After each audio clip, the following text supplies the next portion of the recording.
This video shows how you can launch Chipster virtual machines in FedCloud environment. To do this, you need a Linux environment where you have the necessary tools, meaning in this case ROCCI and WOMS proxy init installed. In addition to that, you need X509 formatted grid certificate that you can obtain for example from the Terna certificate service. In this case, we have already imported the certificate file into this Linux environment. However, the certificate is in P12 format. As you can see, here you can see the file, and we have to first convert it into a PEM formatted file. This conversion is done with OpenSSL commands. We first define the input format of the certificate we want to convert, and then we define options first for creating the key files in PEM format. So we put here the input file name and then output file name user key.pem and launch the command. This asks first the password for the original certificate file and also 2 times a password that will be given to the new key file that is created by this command. Then we are modifying the previous command a little bit to create also the certificate file. So the PEM formatted certificate always consists of 2 files, a certificate file and a key file. So we modify this option here and say that we are not doing keys in this time. The input file is still the same P12 formatted certificate obtained from Terna, and we rename now the output. We create the cert file in this case. Once again, the password of the Terna certificate is asked, and if you check the outcome, we have now 2 files, the PEM and key files, which we are going to store to the default location, which is the .globus. So we create first the directory called .globus and then move both of these files into this directory where most of the tools can find them.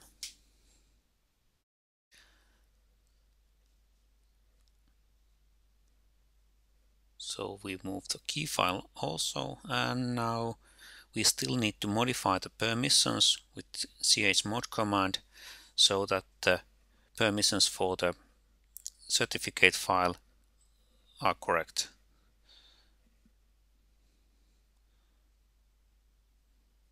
So we modify the permissions of user key file, and if we now check the situation what is there in the .globus directory with ls-l, we can see that here we have the 2 certificates ready for use.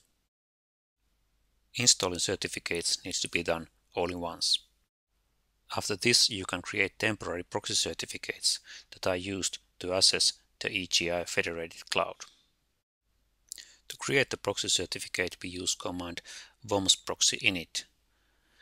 In this case, we use WOMS server from address Chipster csc.fi.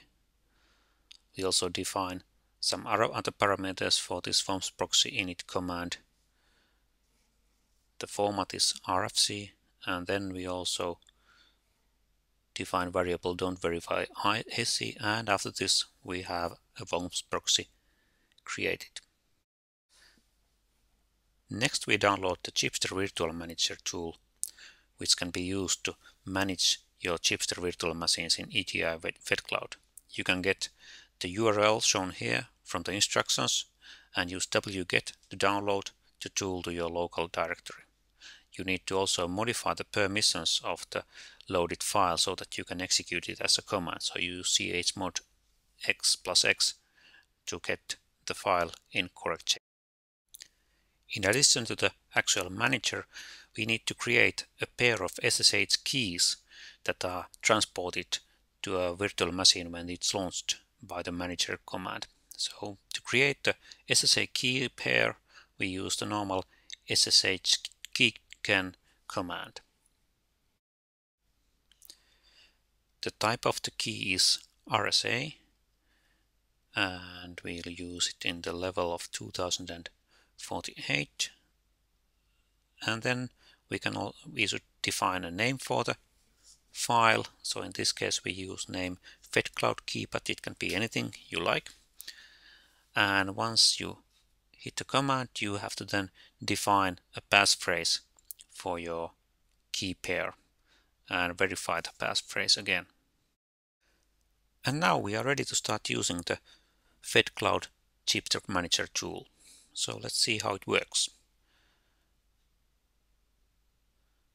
We type in the command FedCloud Chipster Manager and use option help first to see what things are available there. You can use this tool to launch new Chipster virtual servers. You can list your existing servers and check the status of them if you want to, and you can also restart or delete existing servers. In some commands you need to define the key file that is imported so that you can connect the actual server running or starting in the FedCloud.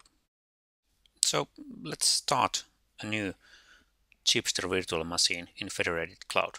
We type in Chipster FedCloud Manager, define the key file that is going to be used, the FedCloud key we just created, and then give option launch, meaning that we are going to launch a new virtual machine running Chipster server inside it.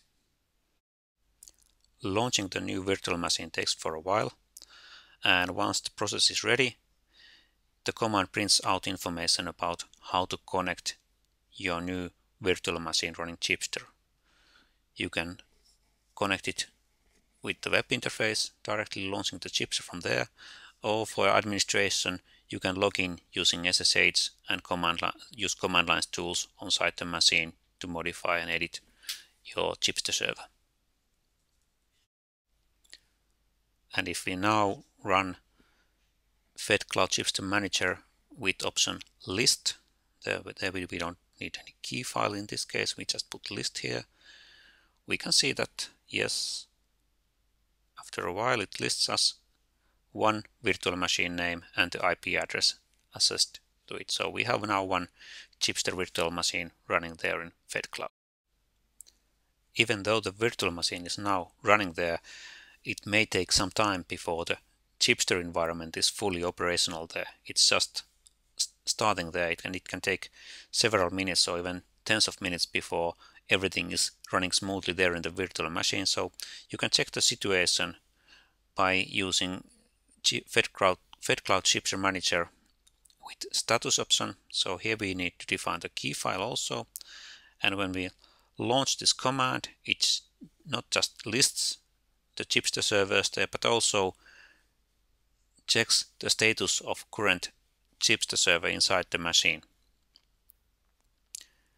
To log in there inside the machine, you have to first, in the first time, accept the new IP address and then define the password for the SSH key that was used when you launched the server. Or once the command is ready, it lists the status of the Chipster server running there, and we can see here that the job manager is still stopped. The system is only starting yet, so we have to wait for a while still. But if we run after a while the command again, we can see that, okay, let's see what happens. It takes a while to run the command again. We define the key file again so that we can log in and check the status, and now we can see that the job manager is also running there, so the system is ready to be used. So now we could log in to the server with SSH if we would like to, and start doing administrative stuff like creating user accounts there or things like that. So we use the same command which was displayed there in the message that the launching command showed. We use SSH, define the cloud key we are going to use, and use address Ubuntu at the IP address given by the environment, and log in. We give the passphrase for the cloud key, and now we are here inside our virtual machine. And we can continue, for example, to check the opt Chipster directory.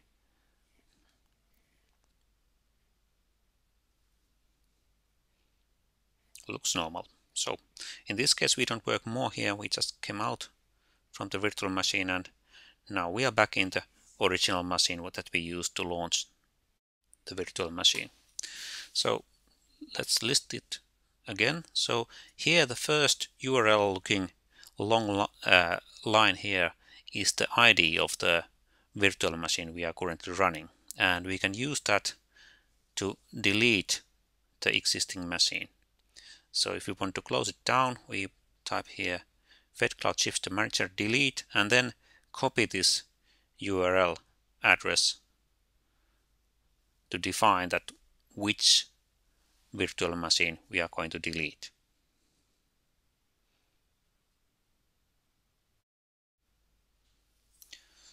We execute the command and it automatically then deletes the virtual machine we previously launched.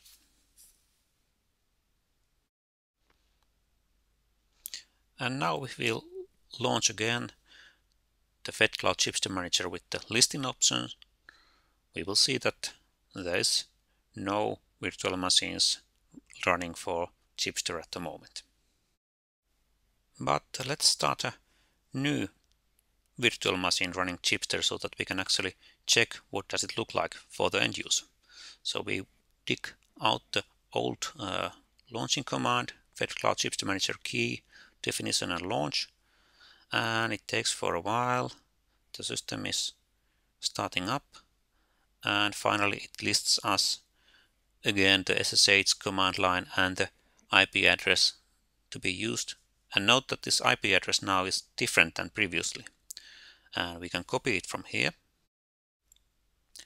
In this case, I have to modify the security settings of my Java environment to allow Java processes coming from this address where the virtual machine is running. So adding this URL here. So. And now I can just copy the same address to my browser to open a connection to my virtual Chipster server, and I can launch now the Chipster here. I download the Java file, locate it in my downloads folder, and launch it manually as it's supposed to do in the Mac environment that I'm using now. And now a client session will be opened to my desktop, and it will be using the Chipster server running there in the EGI Federated cloud environment. In this case, I haven't modified the user accounts yet there, so I use the default Chipster account which is there automatically. And here I have the Chipster service running. So launching this client session from the web URL actually doesn't require any kind of a grid certificate or WOMS membership or anything else. It works just like any normal Chipster session. I can read in a sample session, for example, and start working with my Chipster just like in the case of any Chipster server you would like to use.